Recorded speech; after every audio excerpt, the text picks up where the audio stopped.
ഹൈക്കോടതി വിധി വന്ന ശേഷം സിദ്ദിഖ് കൊച്ചിയിലെ ഹോട്ടലിൽ നിന്ന് സുഹൃത്തുക്കളുടെ സഹായത്തോടെ കടക്കുകയായിരുന്നു. സ്വന്തം വാഹനം ഒഴിവാക്കി സുഹൃത്തുക്കളുടെ വാഹനത്തിലാണ് കടന്നത്. സിദ്ദിഖ് ഒളിവിൽ കഴിയുന്നത് കേരളത്തിൽ തന്നെയെന്ന സൂചന. സുപ്രീം കോടതിയിൽ നിന്ന് അനുകൂല ഉത്തരവുണ്ടാകുമെന്ന പ്രതീക്ഷയിൽ സിദ്ദിഖ് ഒളിവ് കേന്ദ്രത്തിലെന്നും വിലയിരുത്തൽ.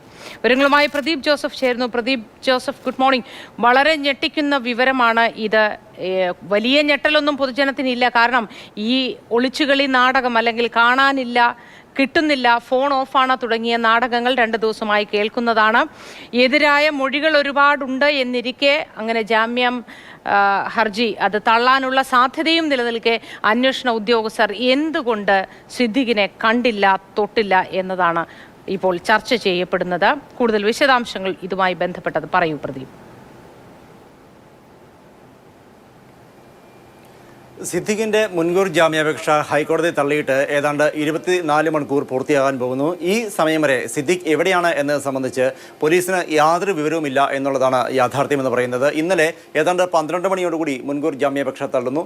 അതിനുശേഷം പലയിടങ്ങളിലായി പോലീസ് തെരച്ചിൽ നടത്തുന്നു എന്ന ചില കേന്ദ്രങ്ങളിൽ നിന്ന് വാർത്തകളൊക്കെ വന്നിരുന്നു എങ്കിൽ തന്നെ കാര്യമായ തെരച്ചിൽ ഒരിടത്തും തന്നെ നടന്നിട്ടില്ല എന്നാണ് മനസ്സിലാക്കുന്നത്. നിലവിലും സിദ്ദിഖിനെ കുറിച്ച് പോലീസിന് ഒരു സൂചന പോലും ലഭിച്ചിട്ടില്ല എന്നുള്ള കാര്യം വ്യക്തമാണ്. അതേസമയം ചില മുൻ ഉദാഹരണം നോക്കുകയാണെങ്കിൽ നേരത്തെ നടിയെ ആക്രമിച്ച കേസിനെ തുടർന്നുണ്ടായ ഗൂഢാലോചന കേസിൽ നടൻ ദിലീപ് മുൻകൂർ ജാമ്യ ഹർജി നൽകുന്ന സാഹചര്യമുണ്ടായിരുന്നു. ഈ മുൻകൂർ ജാമ്യ ഹർജിയിൽ കോടതി വിധി പുറപ്പെടുവിക്കാൻ ഇരിക്കെ ദിലീപിന്റെ ആലുവയിലെ വീടിന് ചേർന്ന് വീടിന്റെ വാതിക്കൽ എന്ന് തന്നെ പറയാം പോലീസുകാർ നിൽക്കുകയായിരുന്നു. കാരണം മുൻകൂർ ജാമ്യാപേക്ഷ തള്ളുകയാണ് എങ്കിൽ ആ നിമിഷം തന്നെ ദിലീപിനെ അറസ്റ്റ് ചെയ്യുക എന്നുള്ളതായിരുന്നു അന്നത്തെ പോലീസ് ഉദ്യോഗസ്ഥരുടെ തീരുമാനം എന്ന് പറയുന്നത്. സമാനമായ ഒരു ജാഗ്രത സിദ്ദിഖിന്റെ കാര്യത്തിൽ ഉണ്ടായിട്ടേ ഇല്ല എന്ന് വ്യക്തമാണ്. മറ്റൊരു പ്രധാനപ്പെട്ട കാര്യം എന്ന് പറയുന്നത് ഇന്നലെ ഹൈക്കോടതി മുൻകൂർ ജാമ്യം തള്ളിക്കൊണ്ടുള്ള വിധി വന്നതിന് ശേഷമാണ് സിദ്ദിഖ് കൊച്ചി നഗരം വിട്ടത്.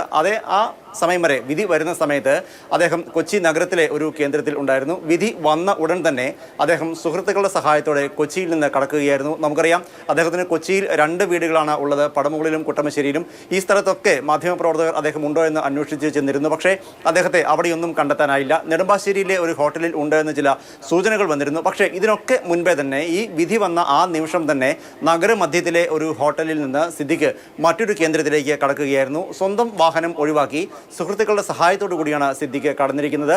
ആ സിദ്ദിഖിനെ ഇത്രയും പ്രശസ്തനായിരുന്നതിനു കൂടി, കാരണം ഏതൊരാൾക്കും അദ്ദേഹത്തെ കണ്ടെത്താൽ തിരിച്ചറിയാൻ സാധിക്കും. എന്നിട്ടും അത്തരത്തിലുള്ള ഒരു വിവരവും നിലവിൽ പോലീസിന് ലഭിച്ചിട്ടില്ല എന്നുള്ളതാണ് യാഥാർത്ഥ്യം. അതുകൊണ്ട് തന്നെ സിദ്ദിഖിനെ കണ്ടെത്താൻ പോലീസിന് കഴിഞ്ഞിട്ടുമില്ല. മറ്റൊരു പ്രധാനപ്പെട്ട കാര്യം എന്ന് പറയുന്നത് സുപ്രീം കോടതിയെ സമീപിക്കണോ അതോ സംസ്ഥാനത്തെ ഏതെങ്കിലും കോടതിയിൽ കീഴടങ്ങണോ എന്നത് സംബന്ധിച്ചുള്ള ചില ചർച്ചകൾ സിദ്ദിഖ് തന്റെ അഭിഭാഷകരുമായി നടത്തിയിരുന്നു. ഏറ്റവും ഒടുവിൽ തീരുമാനിച്ചിരിക്കുന്നത് എന്തായിരുന്നാലും സുപ്രീം കോടതിയെ സമീപിക്കുക എന്നത് തന്നെയാണ്. കാരണം ആശ്വാസകരമായ ഒരു വിധി അവിടെ നിന്ന് കിട്ടിയാൽ സിദ്ദിഖിനെ സംബന്ധിച്ച് അത് അങ്ങേയറ്റം നിർണായകമാണ്.